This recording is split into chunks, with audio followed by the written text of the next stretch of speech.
예, 말씀 보겠습니다. 오늘 나눌 말씀은 역대상 15장 11절로 15절까지의 말씀입니다. 역대상 15장 11절로 15절, 구약 633면쯤에 있죠. 한 절씩 교독하고 마지막 15절은 한 목소리를 읽겠습니다. 11절 제가 먼저 시작합니다. 다윗이 제사장 사독과 아비아다를 부르고 또 레위 사람 우리엘과 아사야와 요엘과 스마야와 엘리엘과 암미나답을 불러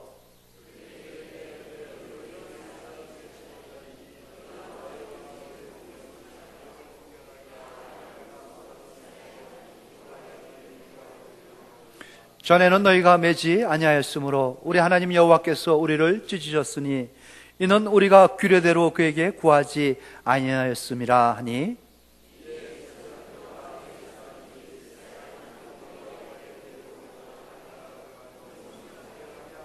모세가 여호와의 말씀을 따라 명령한 대로 레위 자손이 최에 하나님의 궤를 꿰어 어깨에 매니라. 아멘.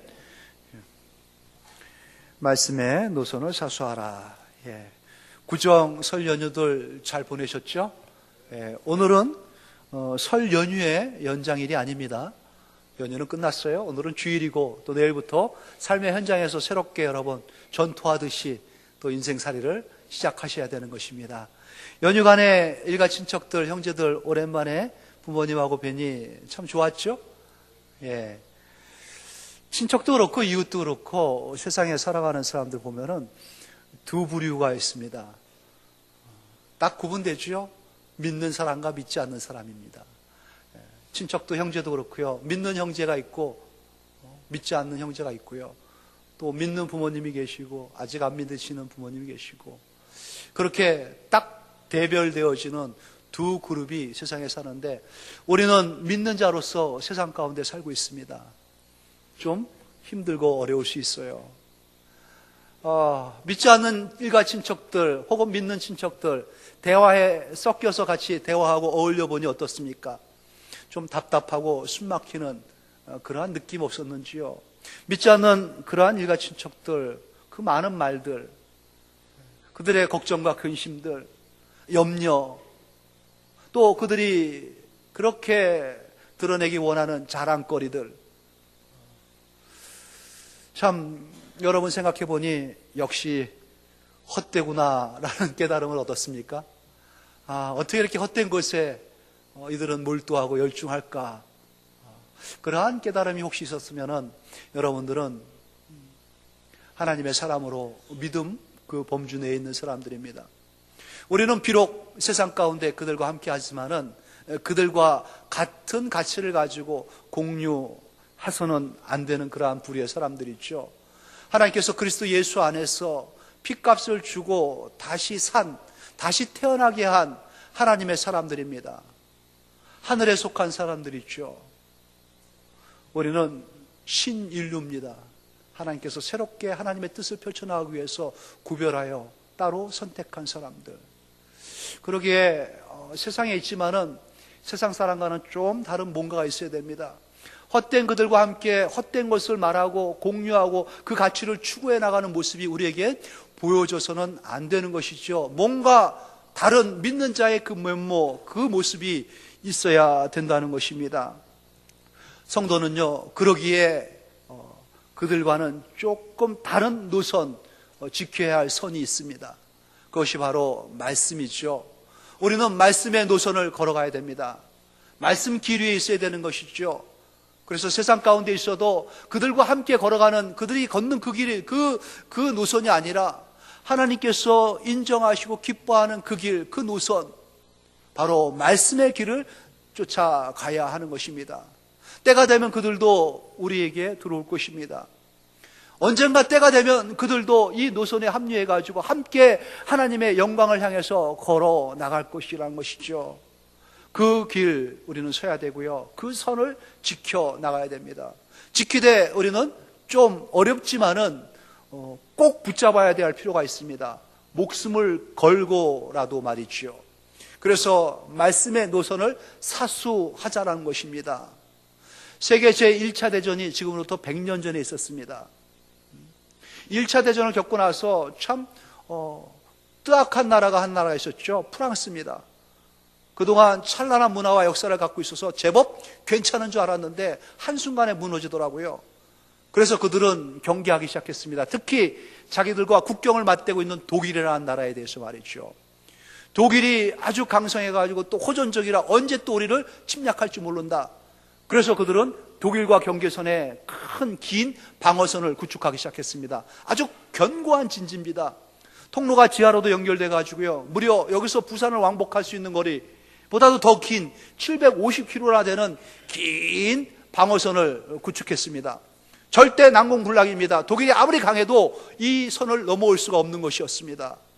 그런데 말이죠. 1940년에 독일이 2차 세계대전을 일으키면서 프랑스를 칠 때에 그 선이 아니라 우회해가지고 다른 길로 해서 기습 강행을 한 겁니다. 졸지에 프랑스는 한 달도 못 돼가지고 독일군에게 수도 파리가 함락되고 말죠. 뒤로 쳐들어온 그들은 이 선을 지키고 있는 그들의 그 방어선 안에서 그들을 포위하고 그들을 거기에서 몰살시킵니다. 방어하려고 들어갔던 그 선이 이들의 무덤이 되고 만 것입니다. 그 아이디어를 냈던 사람의 이름이 마즈노입니다. 그래서 그 의견을 따라서 그 선을 구축했기 때문에 그 방어선의 이름을 마즈노 선이라고 하죠. 우리가 뭔가 촉박한 일을 당했을 때에 그 기한을 선을 두는 것을 이 마즈노 선이라고 말을 많이 하죠. 거기서 유래된 겁니다. 마즈노 선, 허무하게 이 선이 뚫리고 무너지고 나니까는 프랑스 전역이 함락되고 만 것이었습니다. 지켜야 하는 겁니다. 끝까지 빈틈없이 물 샐 틈 없이. 만약 이 마즈노가 무너지면은 끝장나는 겁니다. 짓밟히고 마는 거죠. 성도의 마지노선은 말씀입니다. 여러분 끝까지 최후의 마지막 순간까지 붙잡아야 할 선은 바로 이 말씀의 노선인 것이죠. 여기서 벗어나게 되면은 우리는 참 비참해지는 겁니다. 우리는 참 볼품없어지는 것이고요.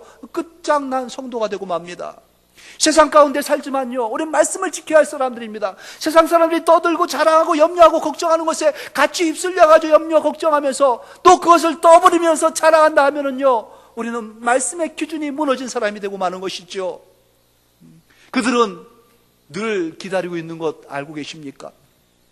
그렇게 염려하고 걱정하면서 한숨을 내쉬면서 또 이러한 저러한 헛된 것 가지고 자랑을 일삼으면서 그들이 우리에게 그렇게 말했던 것은요, 해답을 원하는 거였습니다. 듣고 싶었다는 것이죠. 뭘요? 우리 입에서 나올, 우리의 삶을 통해서 보여질 복음, 생명의 노선을 말입니다. 그들은 빛을 원하는 거였습니다. 자기들의 영혼의 이 굶주림에 대해서 채워줄 수 있는 유일한 사람은 바로 너다라고 생각하고 있었던 것이었죠.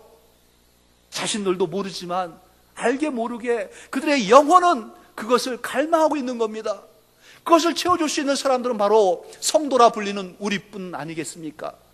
그들에게 그 생명을 공급해주고 그들에게 참된 사랑을 전해줘야 되고 그들의 진정한 가치 있는 의미 있는 길이 무엇인지를 말해줘야 할 사람들이 바로 우리라는 것이죠. 그런데 우리에게 그 근거인 말씀이 무너졌다 하면은요, 아무것도 구별될 게 없다는 것입니다. 그들하고 똑같다는 것이죠. 같이 한숨 쉬고 같이 염려하고 같이 걱정하면서 같이 헛된 것에 가지고 자랑하고. 말씀의 노선 지켜야 됩니다. 붙잡아야 됩니다. 하나님께서 우리에게 주신 이 귀한 은혜가 얼마나 큰지요. 그러기에 그들은 거기에 얽매여 살지만은 우리는 이 안에서, 그리스도 예수 안에서 참 자유를 얻었던 것 아니겠습니까? 로마서 8장 1절에 말씀하지요. 이제 그리스도 예수 안에 있는 자에게는 결코 정죄함이 없나니 그리스도 예수 안에 있는 생명의 성령의 법이 죄와 사망의 법에서 너를 해방했다. 선언한 겁니다. 죄와 사망에서 벗어난 겁니다. 생명의 성령의 법이 우리를 해방시킨 겁니다. 그런데 여전히 죄와 사망에 눌려있는 사람과 똑같은 모습이라면 이 자유는 어디가 있습니까? 이 기쁨은 어디에서 찾을 수 있습니까? 붙잡아야 됩니다. 말씀 안에서, 하나님 주신 그 은혜 안에서 우리는 이 자유를 누려야 되는 것이죠. 갈라디아서 5장 1절에 말씀하십니다. 그리스도께서 우리를 자유롭게 하려고 자유를 주셨으니 그러므로 깨서서 다시는 종의 멍에를 매지 말라. 붙잡아야 됩니다, 여러분. 우리에게 주신 자유함, 참된 기쁨, 생명의 해방, 거듭남의 이 감격, 말씀 안에서, 말씀의 그 범주 내에서, 말씀의 테두리 내에서 우리는 누려야 되는 것이지요. 얼마나 무궁무진한 자유함이 있는지 모릅니다. 만약 성도가 이 말씀 노선을 벗어나면은 자기의 노선을 벗어난 버스와 똑같습니다. 타고 있는 승객들이 눈이 휘둥그레져 당황합니다. 도대체 이 버스는 어디로 가는 거요? 우왕좌왕하는 거 아니겠습니까? 여러분이 만약 말씀을 놓쳐 산다면은요, 여러분을 보고 있는 그 숱한 불신자들이, 그 숱한 이웃들이 다 어리둥절하는 겁니다. 도대체 어떻게 살란 말이냐? 저도 저런데 같이 흔들려 버리는 겁니다. 여러분이 만약 말씀 노선을 벗어나게 되면은 철길을 달리는 그 기차가 탈선한 거하고 똑같습니다. 탈선을 했다. 당분간은 달리지요.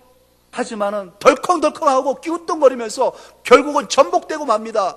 그들이 위험해진다는 겁니다. 나 하나 목숨 끊어지는 게 문제가 아니라 나를 바라보고 있는 모든 사람들이 다 비참해지는 겁니다. 항로를 일탄한 여객선, 항공 노선을 벗어난 그 항공기와 같은 그런 모습. 1983년이었죠. 지금부터 20여 년 전이었습니다. 보잉 747 대한항공이 승객 269명을 가득 채워가지고 서울로 오고 있다가 항로를 이탈했습니다. 북쪽에서 어떻게 해가지고 항로를 이탈해가지고 사할린 소련 땅, 소련 영역을 침범한 것이죠. 소련 폭격기가 즉각 떠가지고 그냥 공중에서 폭파시켜버렸습니다. 한 사람도 그 모습도 찾지 못한 거 아니겠습니까? 269명이 다 몰살되고 말았습니다. 비참하게 말이죠. 노선은 중요한 겁니다. 성도가 이 말씀 노선, 말씀의 노선을 벗어나게 되면은 끝나는 겁니다. 여기가 마지노선입니다. 성도는 끝까지 붙잡아야 되고 지켜야 되고 목숨을 걸고 목숨을 무릅쓰고라도 사수해야 되는 것이 바로 이 말씀이라는 것이죠. 우리를 구원해 주신 하나님의 아름다운 덕, 그것을 선전해야 되는 그 사명, 우리 모두에게 있습니다. 말씀 안에서 말입니다. 그렇다면 어떻게 이 말씀의 노선을 사수해야 되는 것인가? 오늘 본문의 사건은요, 다윗의 이 말씀에 대한 조심스럽고 세밀한 순종의 태도와 자세를 보여주고 있습니다. 어떻게 말씀을 목숨을 걸고라도 지켜야 되는 것인가? 나는 그 모습 말이죠. 오늘 본문의 배경은 그렇습니다. 우리 잘 알고 있죠. 다윗이라는 이 위대한 인물, 왕입니다. 그가 하나님의 법궤, 언약궤, 말씀의 궤가 운반되어질 때에, 옮겨질 때에 너무너무 감격하고 기뻐가지고 말씀 앞에서 덩실덩실 춤을 췄던 그 사건. 그래서 자기의 옷이 벗겨지는 줄 모르고 수치가 드러나는지도 모르고 너무너무 감사하고 기뻐가지고 춤추면서 그 법궤를 옮겼던 그 사건 말이죠. 그런 일이 있었습니다. 그 사건의 배경이 되고 있는 것입니다. 그 사건이 말이죠. 하지만은 그렇게 기쁘게 수레를 기쁘게 하나님의 말씀을 옮겼던 그 사건 이전에 똑같은 한 사건이 있었습니다. 3개월 전이었죠. 그때에도 하나님의 법궤를 옮기려 할 때 철저히 실패했습니다. 얼마나 큰 아픔의 비극적인 시련을 맞이했는지 모릅니다. 왜 그랬을까? 3개월 전이나 지금이나 똑같이 하나님의 법궤를 운반하는 것이었는데, 하나님의 말씀을 가까이 하는 사건이었는데, 그때는 너무나 큰 시련과 아픔을 당한 겁니다. 비참했습니다. 그런데 오늘은 기쁨에 춤추는 그러한 행렬이 이루어지고 있다는 것이죠. 두 사건을 비교해 보겠습니다. 그래서 어떻게 해야 하나님의 말씀을 가까이 하면서 하나님의 말씀을 사수하는 것이 방법인지, 어떻게 살아야 성도가 하나님의 말씀을 사수하며 사는 것인지 깨달음을 얻어야 되겠다는 것이죠. 먼저 다윗은요, 아주 오랫동안 그를 힘들게 했던 사울, 그 왕의 멸망을 가까이에서 지켜보게 되죠. 결국은 그가 왕이 되었을 때 말입니다. 다윗이 왕이 되었을 때에 오랫동안 지켜봤던 그 사울의 실패의 원인이 무엇인지를 생각하게 됩니다. 그가 왜 실패한 왕이 되었을까? 왜 그와 그의 자녀들은 다 그렇게 비참하게 몰살당해 주고 그 왕이 끝날 수밖에 없었을까? 그러한 생각을 했을 때에 사울의 과거가 있습니다. 사울이 왕이 되고 얼마 지나지 않았었죠. 전쟁이 났을 때 군사들을 모아놓고 전쟁을 치르려 하는데 이 전쟁을 선포해야 할 제사장 사무엘이 아직 안 오는 겁니다. 전쟁을 치러야 되는데 병사들이 지루하니까 흩어지는 거죠. 참지 못하고 집에 돌아갑니다. 불안감을 느꼈던 사울이 어떻게 합니까? 제사장이 하나님께 드려야 할 제사를 월권을 합니다. 그래서 자기가 제사를 드려버리죠. 뭐 잘못한 게 뭐 있겠습니까? 제사라는 것은 오늘날 예배 아니겠습니까?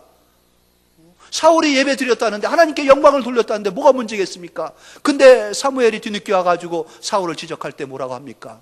당신이 망령되이 행했다라고 지적합니다. 하나님의 명령을 버렸다는 것이죠. 지키지 않았다는 것입니다. 경고를 준엄하게 받습니다. 그리고 나서 또 얼마 있다가 두 번째 기회가 왔습니다.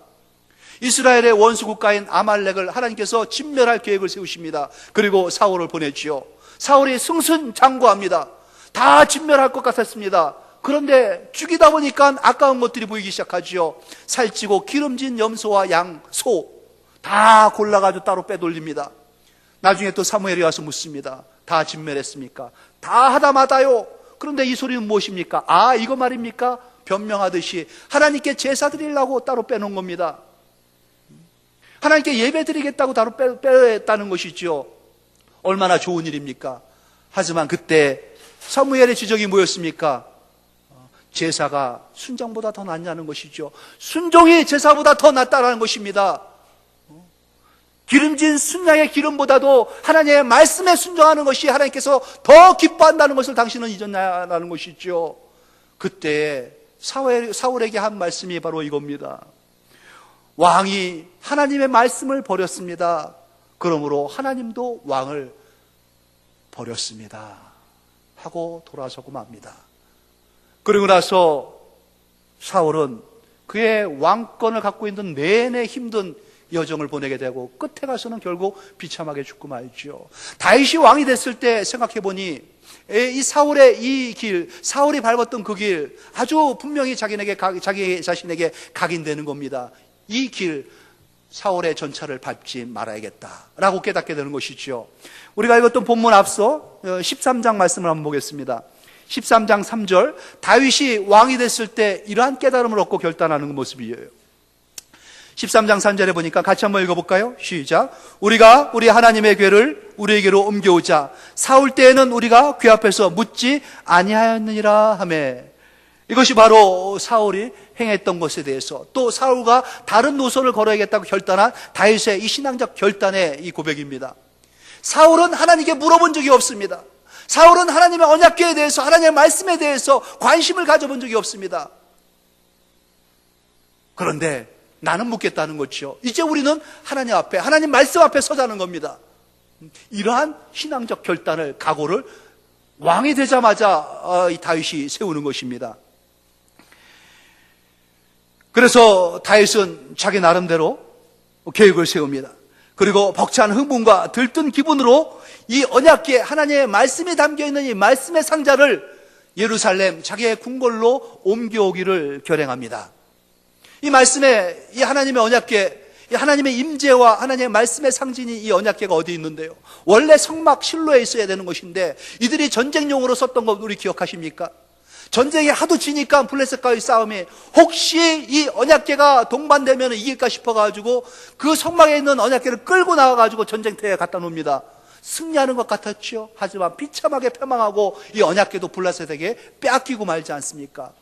하지만 이 언약궤가 블레셋에 들어가가지고 스스로 블레셋의 도시를 다 초토화시켜버립니다. 그리고 나서 이 언약궤는 블레셋 사람들의 그 계획으로 말미암아 두렵고 떨림으로 수레에 또 암수에 싣고 놔두죠. 결국은 이 언약궤가 스스로 이스라엘 땅으로 찾아온 겁니다. 벳세메스로 올라온 것 아니겠습니까? 그 이스라엘의 벳세메스 주민들이 언약궤가 블레셋으로부터 스스로 올라오는 것을 보고 너무 기뻐합니다. 거기에서 제사를 드립니다. 그리고 언약궤를 보죠. 그런데 이게 웬일입니까? 벳세메스의 주민들도 이 언약궤를 가까이 하면서 하나님을 경외하겠다고 하는데 들여다본 사람들이 다 거기서 죽습니다. 무려 70명, 다른 문헌에는 5만 70명이라고 나옵니다. 그러니까 수십 명이 죽은 겁니다.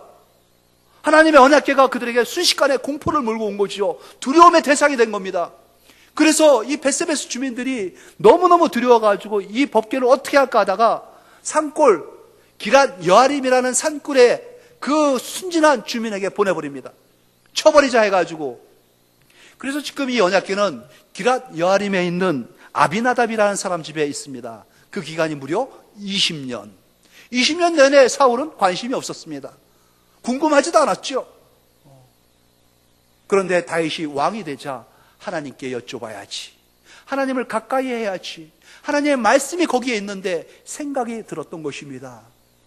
이 일을 다윗은 그냥 감정적으로 처리하고 싶지 않았습니다. 그래서 범국가적인 행사로 자기 혼자만의 계획이 아니라 모든 백성들이 다 동참할 수 있게끔 만든 겁니다. 문무백관을 모아가지고 자기의 의견을 얘기합니다.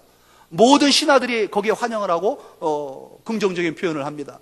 그래서 방을 붙여가지고 각 지파에 쓸만하고 똑똑한 인재들을 다 불러 모으죠.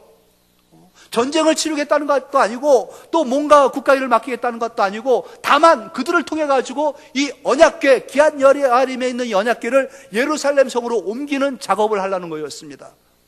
모여든 인원이 모은 선발한 인원이 무려 3만 명입니다. 3만 명의 기라성 같은 이 젊은 인재들이 모여들기 시작한 겁니다. 됐죠? 이 많은 인원 3만 명이면은 웬만한 잠실 운동장 꽉 찬 인원입니다. 그 수많은 인원들이 또 왕이 다윗이 앞장서 가지고 그 산골 기한 여아림의 아비나답 집으로 찾아갑니다. 꽉 메운 인원들 아니겠습니까?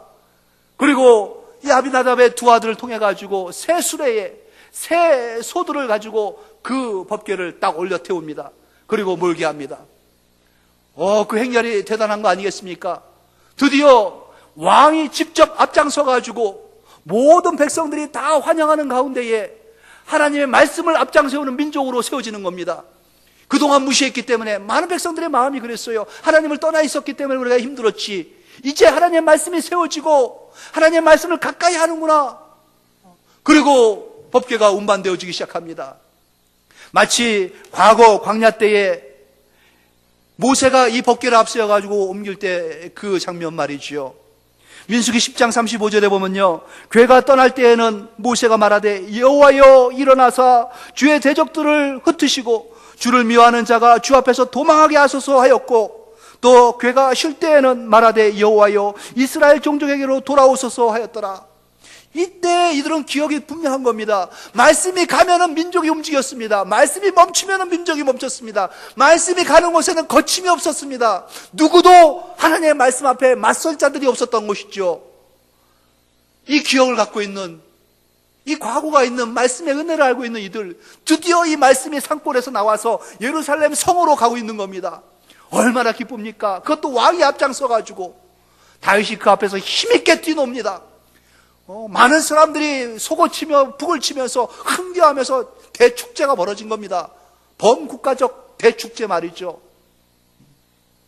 그런데 수레가 얼마나 갔을까? 기돈의 타작마당에 들어섰을 때에 갑자기 소들이 이상하게 뛰기 시작합니다. 정신을 못 차리게 만드는 거죠. 날뛰더니만은 소가 날뛰니 싣고 있던 수레의 그 법궤는 어떻게 되겠습니까? 기우뚱하면서 수레에 싣고 있던 이 법궤가 넘어지려고 하는 겁니다. 이 수레를 끌던 우사 아비나답의 아들이죠. 그가 법궤를 바로 세웁니다.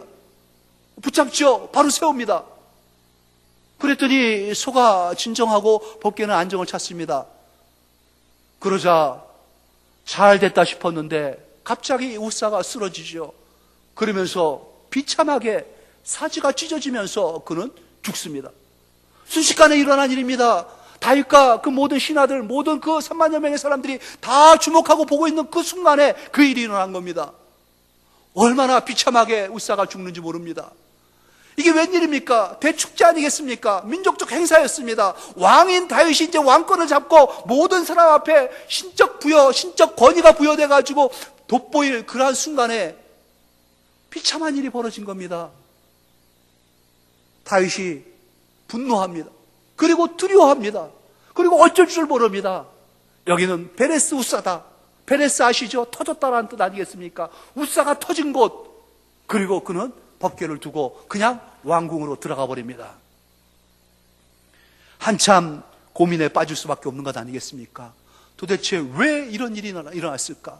다른 뭐 하겠다는 것도 아니고, 내가 내 쾌락을 위한 것도 아니고, 나 높이겠다는 것도 아니고, 하나님의 말씀 붙잡고 하나님의 말씀 가까이 하겠다는데 어떻게 소가 날뛸 수 있느냐? 어떻게 수레가 전복될 수 있고, 그리고 하나님의 법궤를 붙잡고 하나님의 말씀을 세우겠다는 그 사람이 죽을 수 있냐는 것이죠. 그것도 비참하게 터져 죽느냐? 괴로운 거였습니다. 너무너무 힘든 순간을 그는 겪고 만 것이죠. 이때 다윗의 고백이 그렇습니다. 3장 12절에 보니 내가 어떻게 하나님의 궤를 내 곳으로 오게 하리요. 과거 베스메스의 주민들이 죽었을 때에 베스메스의 사람들도 비슷한 말을 했죠. 뭐라고 했는지 압니까? 이 거룩하신 하나님 여호와 앞에 누가 능히 서리요. 무슨 말입니까, 성도 여러분? 하나님의 말씀 가까이 하겠다는데, 교회에서 좀 봉사좀 하나님의 뜻대로 좀 살고 말씀 붙잡고 살고자 하는데 뭐 이렇게 힘들고 어렵게 만드느냐는 것입니다.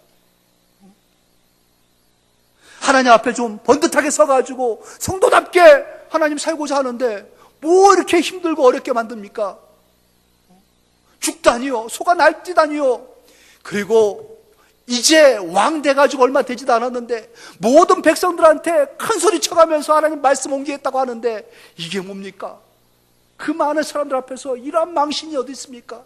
내 체면은 어디 되고 어디 가고 내 위신은 어떻게 되겠습니까?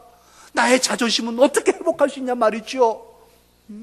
내가 하나님 분명히 말씀하십시오. 왕입니까 아닙니까? 이런 회의에 빠진 겁니다. 그런데 얼마 지나지 않았어 들려오는 소식이 방치하듯이 두고 온 그 수레, 그 법궤가 오벳 에돔이라는 그 이방인의 집에 머물렀는데 그 집이, 그 가문이 복받기 시작했다는 거예요. 아주 눈에 띄게끔. 그게 희망의 소식이었습니다. 그리고 다윗이 왕이 되었는데 다시 왕권에 앉아가지고 왕사를 행하고 있는데 이웃 나라들이 막 물밀듯이 왕에게, 이 다윗에게 와가지고 머리를 조아리면서 조공을 바치기 시작합니다. 나라가 부강하면서 더 위세를 떨치기 시작하는 겁니다. 다윗이 깨닫죠. 하나님께서 나를 버리신 것은 아니다. 그렇다면 뭐가 잘못됐을까? 뭐가 잘못됐을까? 다윗을 세워주신 하나님의 그 모습을 보십시오. 하나님께서 다윗의 마음은 받으신 겁니다. 14장 2절 말씀 보세요. 다윗이 14장 2절입니다. 여호와께서 자기를 이스라엘의 왕으로 삼으신 줄을 깨달았으니 내가 하나님께서 세운 왕인 것은 틀림없다라는 깨달음을 얻게 된 것이죠. 이는 그의 백성 이스라엘을 위하여 그의 나라가 높이 들림을 받았음을 알미였더라. 나라가 부강하기 시작한 겁니다. 그리고 다윗이 점점 하나님과 긴밀한 관계를 유지합니다. 하나님, 적들이 쳐들어옵니다. 어떻게 할까요? 여쭤봅니다. 하나님께서 말씀하십니다. 나가라, 멈춰라, 기습 공격을 해라, 우회 공격을 해라. 아주 세밀하게 구체적으로 다윗과 함께하는 모습, 여전한 그 모습이 다윗 삶 가운데 나타나는 겁니다. 다윗이 안심하는 거 아니겠습니까? 버렸는 줄 알았는데, 잘못됐는 줄 알았는데 그게 아니었구나. 사울은 어땠습니까, 여러분? 하나님의 말씀을 가까이 하고 싶은 마음도 없었지요. 그는 자의적으로 하나님을 해석했습니다. 자기가 이렇게 하면 하나님이 기뻐하시겠지 하면서 행했던 것들이 많습니다. 어설프게 하나님의 말씀을 붙잡고 또 하나님의 영광보다는 자기의 유익을 위해서, 자기의 체면을 위해서 더 애쓴 게 사울이었습니다.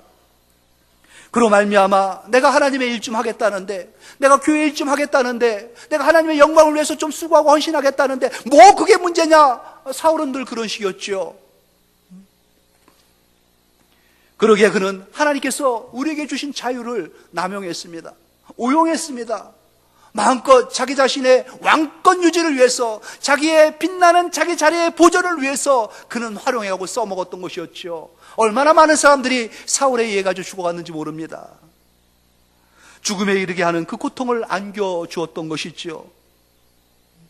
함부로 어설프게 알고 있는 그 성경 지식으로, 하나님에 대한 지식으로 정죄하고 판단하고 미워하고 시기하고 질투하고 외면하고 오만하고 불순하고 모든 할 수 있는 죄악의 노선들을 다 사수하면서 걸어갔던 그 모습, 다윗이 깨달은 겁니다. 내가 그 전차를 밟고 있었구나. 하나님의 말씀을 가까이 하겠다면서 하나님의 말씀대로가 아니라 내 멋대로 하나님을 섬기려고 했구나 라는 깨달음을 얻게 된 것입니다. 하나님의 말씀은 하나님의 말씀을 붙잡고 하나님의 말씀의 길을 걸어야 되는데, 하나님의 말씀을 붙잡는답시고 하나님의 말씀을 가까이 한답시고 하나님의 몸된 교회를 위한답시고 내가 한 게 무엇인가? 나 자신을 위한 거였구나. 나의 체면을 위한 거였고 나를 높이기 위함이었다. 하나님의 방법은 다 무시하고 내 감정대로, 내 느낌대로, 내 기분대로 그때그때마다 달라지는 상황에 맞춰가지고 그렇게 행했구나. 다시 깨달은 겁니다. 그 고민 끝에 깨달은 큰 깨달음, 말씀은요, 말씀의 노선에 그 말씀이 있습니다. 하나님께서 이 법궤를 옮길 때에는 특별히 민수기 4장 15절에 이러한 지침을 주셨습니다. 진영을 떠날 때에 아론과 그의 아들들이 성소와 성소의 모든 기구 덮는 일을 마치거든 고앗 자손들이 와서 맬 것이니라. 그러나 성물은 만지지 말라. 그들이 죽으리라. 회막 물건 중에서 이것들은 고앗 자손이 맬 것이다 라는 이 말씀이죠. 특별히 이 법궤에 대해서 주신 지침 규례였습니다. 이 정해둔 말씀이 따로 있었는데 다윗은 이 말씀에 관심이 없었습니다. 내가 하면 되지, 의욕을 부렸던 것이지요. 민주적으로 국민 전체가 합의해가지고 환영하면 되는 거지 해가지고 백성들에게는 맞췄습니다. 하지만 하나님의 말씀에 대해서는 하나님의 말씀을 가까이 하겠다 하면서 귀를 기울이지 않았던 것입니다. 그냥 엘리트 골라 뽑은 그 장정들, 그 멋진 사람들 3만 명이면 되지, 또 새 수레, 멋진 수레 아니겠습니까? 또 힘있는 소, 이보다 더 많은 또 귀한 게 어디 있겠냐 싶어가지고 할 수 있는 힘껏 자기는 다 바친 겁니다. 마음은 드린 겁니다. 계획은 좋았던 것이죠. 그러나 방법에 있어서 그는 하나님의 방법대로가 아니라 자기 방법대로 행했던 것입니다. 하나님께서 지시한 대로가 아니라 자기가 생각난 대로 한 겁니다. 거기에서 잘못됐다는 것입니다. 성도는 자기의 생각대로 또는 세상의 원칙대로 하나님을 섬겨서는 안 됩니다. 어깨에 매는 것보다는 수레를 이용한 것이 더 경제적일 수 있습니다. 합리적일 수도 있고요, 시간을 절약하는 효율성도 거기에 있습니다. 그러나 하나님의 말씀보다 현재의 상황이나 편리함이 우위에 놓이게 되면은 이 순간에 만약에 다윗이 이 운반 행렬이 성공했다 하면은 그는 앞으로도 계속 자기 마음대로 하나님을 섬길 거였습니다. 자기가 하고 싶은 대로 하나님을 경배하면 되는 거였겠지요. 하나님께서는 그것을 원치 않았다는 것입니다. 자기 생각이나 자기 감정을 우위에 놓고 자기의 기분 내키는 대로 하는 것을 하나님께서는 허락하지 않으신 것입니다. 교회 일을 할 때에도 또 하나님의 성도로서의 본분을 지킬 때에도 우리는 말씀 노선을 사수해야 됩니다. 내 기분대로, 내 감정대로 해서는 안 되는 것이죠. 내 경험이 그것을 뒷받침해 준다고 되는 건 아닙니다. 많은 사람이 지지해 준다고 해가지고 그것이 옳은 길도 아니라는 것입니다. 오직 하나님의 말씀만이 기준이고 절대적인 기준이 되어야 되는 것이죠. 언제나 하나님의 말씀이 우선이어야 되는 것입니다. 하나님 말씀에 관심을 가지고 귀를 기울이고 어떻게 말씀하시냐를 봐야 되는 것입니다. 이때에는 하나님의 법궤가 옮길 때는 그러한 말씀의 법이 따로 있었던 것입니다. 오늘 하나님께서 우리에게 주신 이 자유함, 그리스도 예수 안에서 하나님께서 말씀으로 말씀하시면서 들려주는 이 풍성한 은혜, 우리는 말씀의 노선 안에서 다 누려야 할 것인 것이죠. 다윗이 아무리 많은 사람을 동원했다 해도요, 아무리 값비싼 수레에 많은 소를 바친다 해도 하나님 나라에 하나님의 말씀이 절대적 기준이어야 되는 것인데 그것을 대처할 수는 없었다는 것입니다. 다윗은 한 번의 실패를 깨닫습니다. 그리고 회개하지요. 그리고 옳은 길을 쫓을 것을 결단합니다. 어떻게 하나님의 말씀을 가까이 둘 수 있는지 그 방법을 찾게 된 것입니다. 하나님의 말씀을 붙잡은 것입니다. 그럼 어떻게 하나님의 말씀을 사수하는지요? 구체적인 모습이 오늘 본문 15장에 쭉 나와 있습니다. 먼저 준비가 되어야 한다는 것입니다. 먼저 옮길 때에는 이 법궤를 어디에 두어야 할지도 몰랐습니다. 그냥 왕궁에 두면 되겠지 싶어가지고 옮겨 올라갔던 것이었죠. 그런데 15장 1절 말씀 보세요. 다윗이 다윗성에서 자기를 위하여 궁전을 세우고 또 하나님의 궤를 둘 곳을 마련하고 그것을 위하여 장막을 쳤다. 하나님의 법궤는요, 장막 안에, 성막 안에 있어야 되는 겁니다. 성소 안에, 지성소 안에. 말씀을 받기 위해서는요, 하나님의 은혜를 받기 위해서는요, 은혜의 장소가 먼저 준비되어야 한다는 것이죠. 마음이 그렇습니다. 우리의 마음이 먼저 준비되어야 됩니다. 하나님 앞에 은혜를 받을 수 있는 준비, 부흥회가 시작되면 부흥회에 통해 가지고 우리의 심령에 부흥받을 수 있는 그 심령의 준비가 먼저 되어야 된다는 것이죠. 이것이 먼저였습니다. 목마른 사슴처럼 사모하는 마음으로 하나님의 말씀을 갈망하는 마음, 그것이 필요한 것입니다. 두 번째로 다윗이 한 것은요, 2절에 보니까 법궤를 운반할 레위인과 제사장을 찾았습니다. 그동안 똑똑한 사람 찾았습니다. 실력 있는 사람 찾았습니다. 뭔가 대표할 만한 사람 찾았죠. 그렇지 않다는 겁니다. 하나님의 일을 할 때는 하나님께서 정한 사람이 있다는 것입니다. 그 일을 맡길 만한 사람이라는 것이죠. 레위인, 그 중에서 고앗 자손만이, 제사장만이 이 법궤를 운반할 수 있던 것입니다. 하나님의 말씀을 배울 때도요, 하나님께서 말씀을 전하게 한 목자가 있습니다. 말씀만을 전하는 목자지요. 귀를 기울여야 합니다. 그러한 사람을 찾아야 되는 것입니다. 여러분들은 목자로 세웠습니다. 하나님의 온전한 목자인지 분명히 자기 자신을 진단해 보아야 할 필요가 있는 것입니다. 하나님의 말씀을 먼저 사수하십시오. 그리고 그 말씀을 전하는 목자들이 되어야 하는 것입니다. 세 번째 다윗이 한 게 뭡니까? 몸과 마음을 성결하게 하면서 말씀의 노선을 쫓기를 원했고요, 그 길을 걸었던 것입니다. 12절 말씀해 보니까 너희는 레위 사람의 지도자이니 너희와 너희 형제는 몸을 성결하게 하고 내가 마련한 곳으로 이스라엘 하나님 여호와에게를 메어 올리라 라는 것이죠. 몸과 마음을 성결하게, 청결하게 해야 됩니다. 그리스도의 보혈로 먼저 씻어야 되는 겁니다. 깨끗이 죄에 대해서 회개하고 용서를 구해야 되는 것이죠. 그래서 이어지는 다윗의 그 방법이 무엇인가? 회개한 것입니다. 그는 과거의 잘못을 철저히 회개했습니다. 한 번 잘못된 길에 대해서 반성을 한 것입니다. 또 재현하려고 하지 않은 것이죠. 두 번, 세 번 또 잘못된 것을 반복한다는 것은 어리석은 겁니다. 미련한 것입니다. 깨닫고 회개하고 뉘우치고 돌아섰습니다. 13절 모습 보세요. 저에는 너희가 매지 아니하였으므로 우리 하나님 여호와께서 우리를 찢으셨으니 이는 우리가 규례대로 그에게 구하지 아니하였음이라. 하나님의 말씀대로 따르지 않았기 때문에 찢긴 거 아니겠냐. 이제는 그래서는 안 된다는 겁니다. 그리고 결론을 맺습니다. 하나님의 말씀은, 하나님께 가까이 가기 위해서는 하나님의 말씀의 노선 안에서 하나님의 말씀을 붙잡고 하나님께서 말씀하신 대로 명령에 순종하고 가야 한다는 것이죠. 15절 말씀을 같이 한번 다시 읽겠습니다. 15절 시작. 모세가 여호와의 말씀을 따라 명령한 대로 레위 자손이 채에 하나님의 궤를 꿰어 어깨에 매니라. 여호와의 말씀을 따라 명령한 대로 성도는 이 길을 걸어야 됩니다. 예수 그리스도 그 여린 어깨 위에 하나님께서 우리의 모든 죄와 허물을 다 짊어지게 했습니다. 주님은 순종하며 그 길을 걸으셨죠. 골고다 위에 십자가에서 죽음으로 그 말씀, 하나님의 명령을 순종했습니다. 그분이 우리에게 따르라 하시죠. 우리 또한 하나님의 말씀 그 노선을 사수해야 됩니다. 앞서가신 주님의 길을 따라가면서 주님 말씀이 우리 안에서 온전히 이루어지게끔 하나님의 말씀이 그 빛을 발하면서 많은 자들에게 영광의 열매로 다 드러나게끔 하나님의 아름다운 덕이 우리를 통하여 만천하 가운데에 선포되고 선전되어지게끔 우리 지켜야 할 노선, 우리의 마지노선 말씀 굳게 붙잡고 2014년도 승리하는 저와 여러분, 우리 영암의 모든 권속이 되기를 주 예수의 이름으로 축원합니다.